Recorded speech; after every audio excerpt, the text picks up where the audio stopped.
Hello guys, welcome back to another exciting episode. As you all know, we are on a series of how to build a great experience in the relationship between customers and customer service personnel. And I'm very sure that you have learned a lot on this series. You know, this series has been very helpful personally. This series is bringing some enlightenment on how the relationship between customers should be when they are dealing with a service provider or customer service personnel. I mean, we have looked at the issues that come up within these experiences or this relationship. We've looked at how patience is a factor, how listening is a factor, how an irate customer should, behave and not be all over the place and, being disrespectful. And we've looked at some of the causes and effects. Guys, just stay tuned. Don't forget to subscribe to this channel and do well to leave a comment, share this with your friends and business partners and colleagues, because it's very helpful. You can share with your clients so that they can, enlighten themselves about how to deal with you when they are dealing with you. So let's go right into today's video.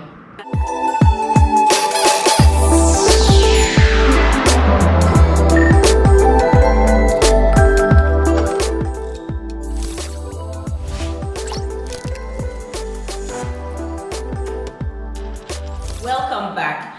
So on this series, I'm so lucky and blessed to have Ethel and Lovelace, and they've been an amazing team. Like, thank you, guys. Have you enjoyed the series? I enjoyed it. It's been really helpful. Yeah. I mean, we've talked about the issues that come up, the effects it can have on the customer service personnel mentally, psychologically, as an organization. How are people bringing satisfaction on their jobs? And guys, catch up with the videos, the previous videos, so that you don't miss out on the next part of this. And today we are going to look at how we can prevent all these issues and how we can look at the way forward in dealing with customers. Ethel, what are some of the preventive measures? How can we resolve this? What do you recommend companies to do? Yeah. Okay, so we know that the CSOs are representing the company. Right. So CSOs are encouraged to also encourage their customers to be patient.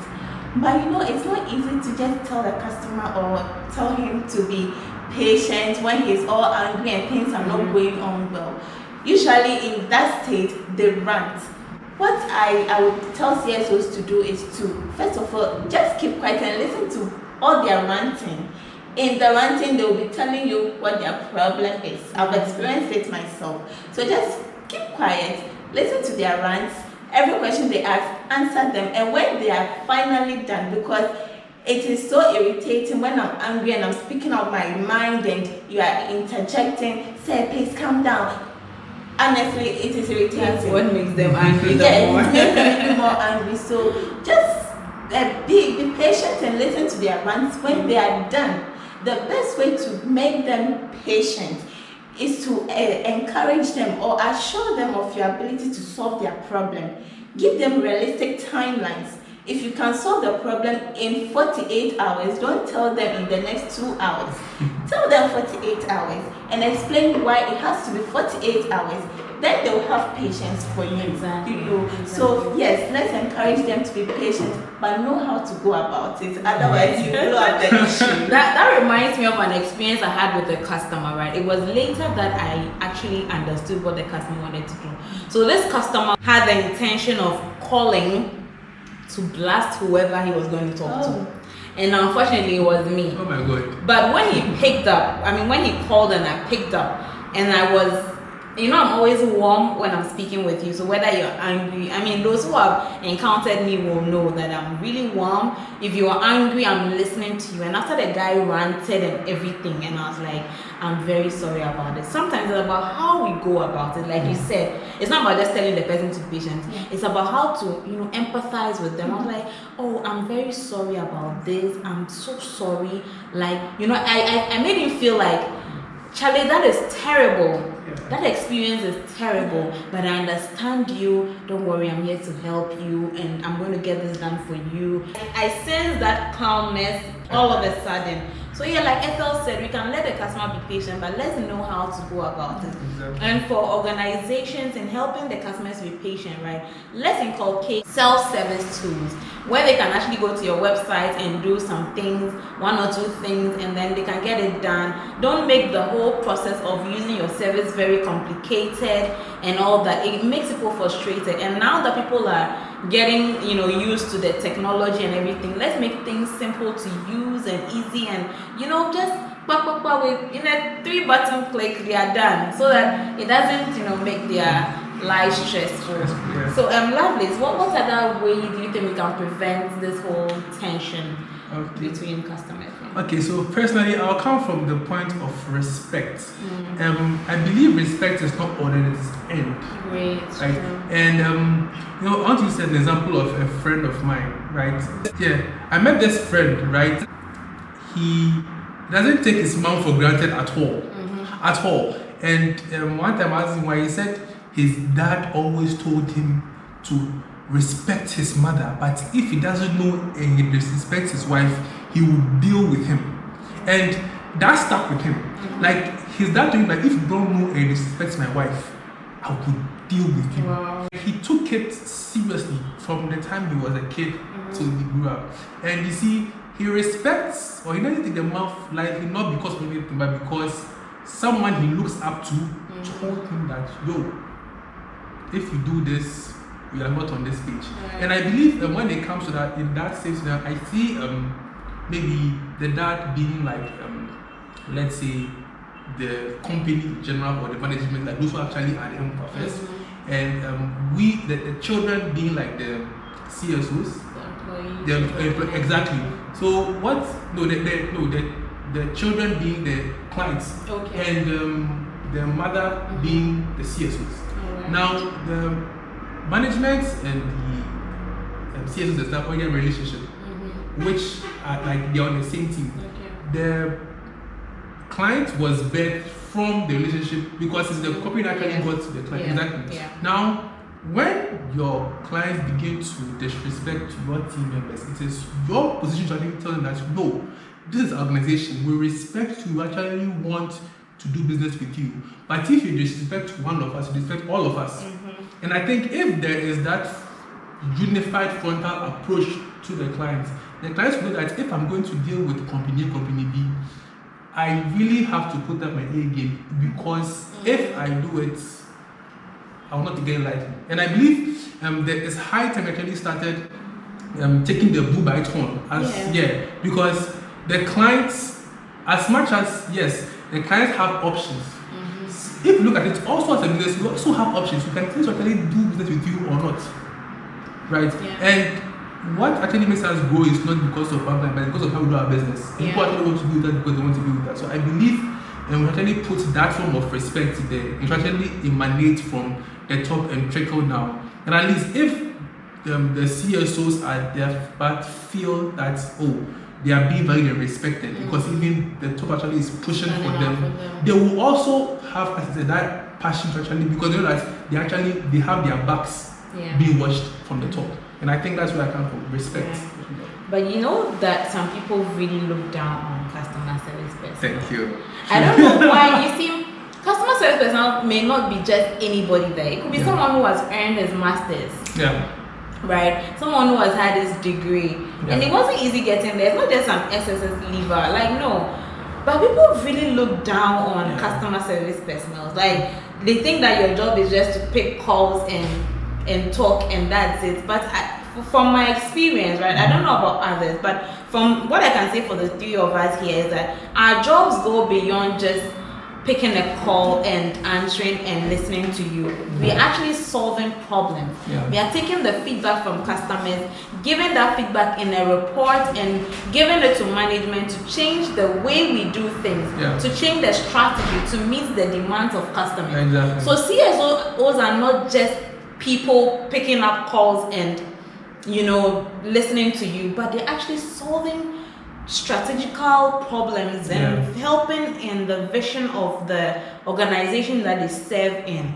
So I don't know if you've had experiences. I feel that to say something, people should not look down. Yeah. So if I'll just be brief and stuff. Yes. So I remember I actually worked in support and like a support team, and I saw the kind of things they would do. Like, you guys, like you see they've opened like different tabs. They are, you see, because they're shaming me? I have like a million tabs. Because like you see they monitor a lot, and I come from like a fintech, we process payments, so they monitor like Visa, MasterCard, they are checking more money, they are checking this, and sometimes you see it and you're like, wow. So the perception that people who are CSOs just pick up calls and stuff is wrong. Like, because the people who develop the stuff, once they develop it and stuff, it more offers to the developers, but once they develop and stuff, I think it ends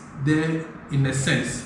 Those who actually will be going through the app and everything out, those who are in support, and they keep on checking this, and it's based on their, as I said, their recommendation that it's actually being like they actually switching the app. So CSOs, trust me, do like a lot of work, and personally I give a big thumbs up to the support team in my organization. Customer service people are not people you should take for granted. They can make your company, because it is what they tell, because they actually have a lot of information. They should be able to multitask. Sometimes you're on the phone with someone, there's a downtime on a service, you're following up with so that whole value chain of whatever is coming in and all the operations that you are managing around a service delivery is no small feat. It takes a lot of courage, a lot of brainstorming to just be there as customer service people. Personally, I respect customer service people a lot, because they can make your company. Definitely. They can actually sell out your trademarks. So you need to hold them in high esteem and appreciate them, because dealing with 1,001 of those irate customers, I don't even think that the boss can do that. You can do it on a smaller scale, but these are people who are doing it on a regular basis. And so it's no small job. It's not for anybody actually. Customer service jobs are not for anybody. So Ethel, do you think that consistent training can also help with? Definitely. Yeah. I mean, apart from the CSOs developing themselves, bringing their emotions to their job, whatever, like I said earlier, things change, trends are changing, technology is evolving. So consistent training is important. They have to be trained.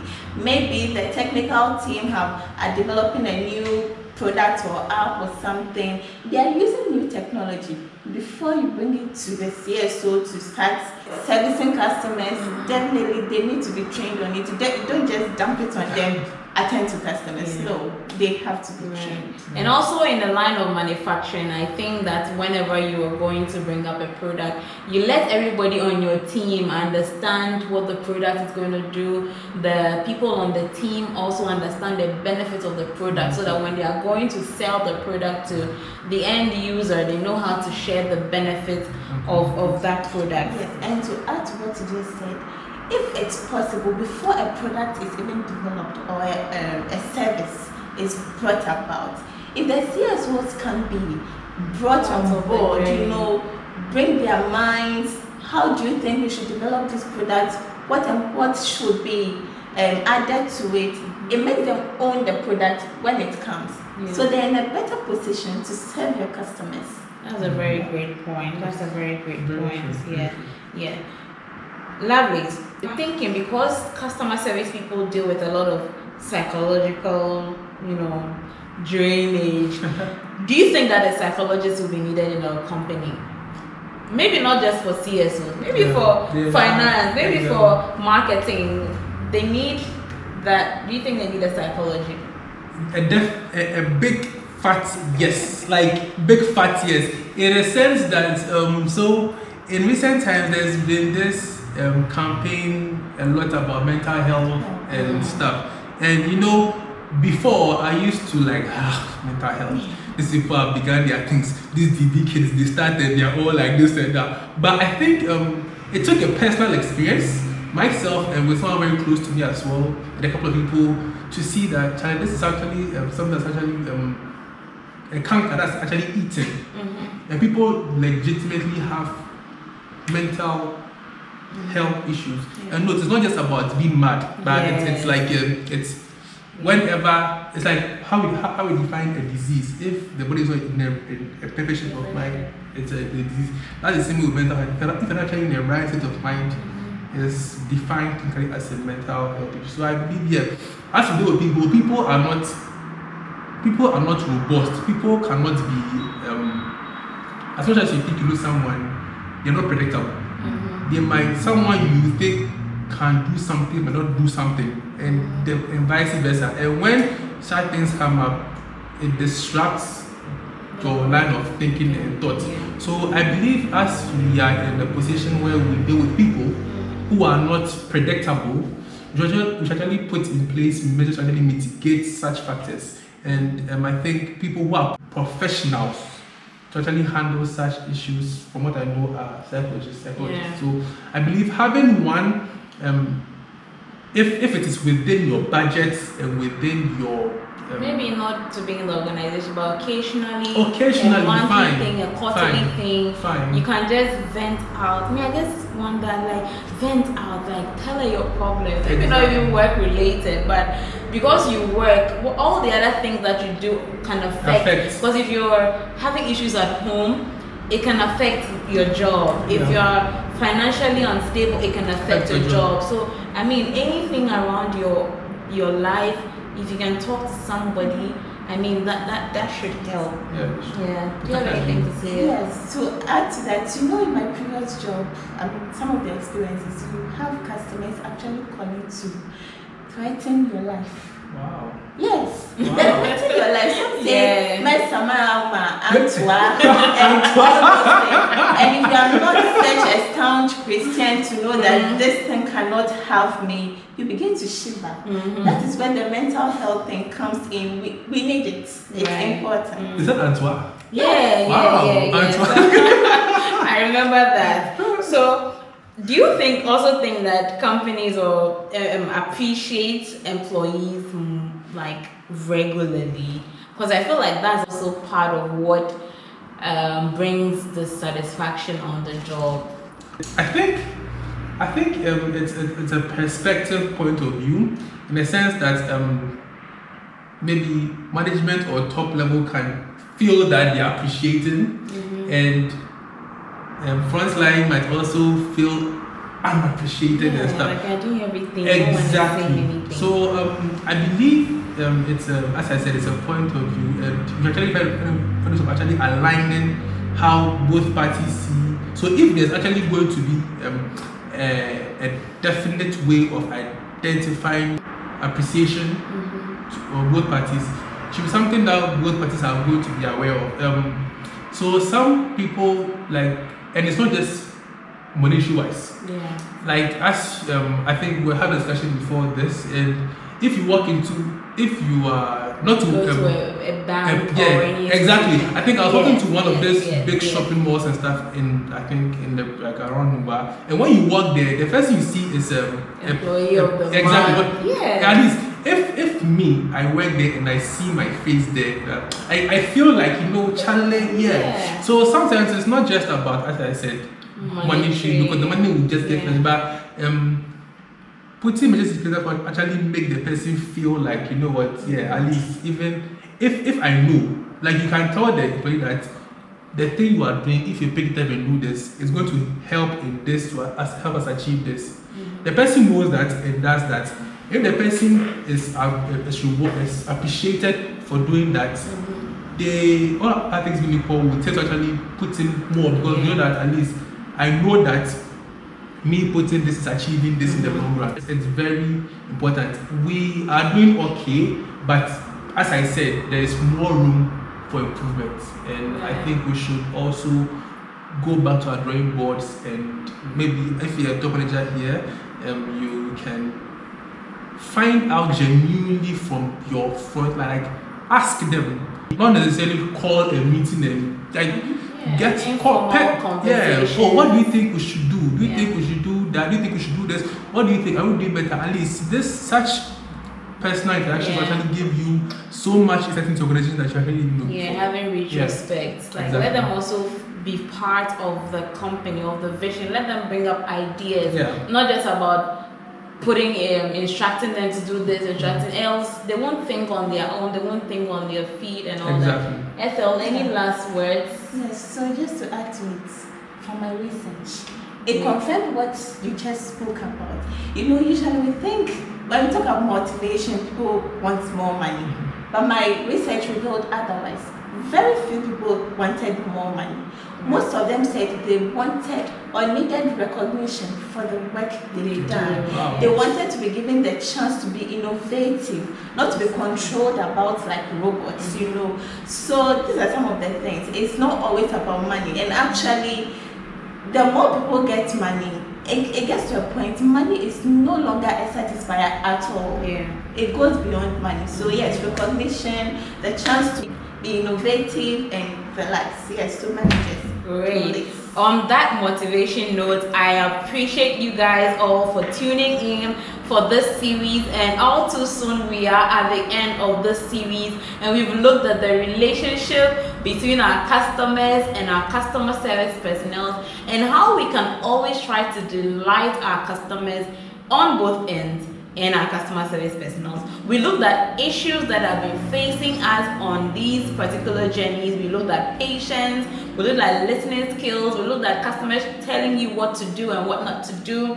We looked at some of the causes of which are unprofessionalism and not training your staff adequately. We looked at the effects, which may be psychologically draining staff, you know, low self-esteem, job dissatisfaction, and in this particular episode, we finalized it with some of the preventive measures, where we looked at encouraging your customer service personnel or your employees by appreciating and motivating them. We looked at how to have a psychology on call for your staff. We looked at consistent training to help in building on their professionalism. We looked at, you know, customers should not look down on customer service personnel, and respect, which plays a very important role in the delivery of service and also from the end of the customer.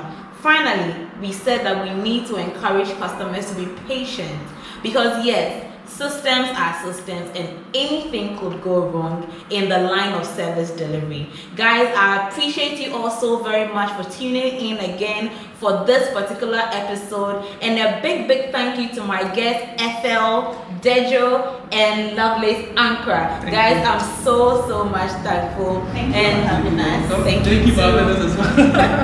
And I'm sure that when I call on you at any time, you'll be here to support the cause. Guys, I hope you learned something today. This time around, we are looking at the relationship between the customers and customer service personnel. If today is your first time watching, please don't hesitate to subscribe to this channel and join the family. I think you know that. Click. And don't forget to hit the notification bell, because you guys make me better. And thank you.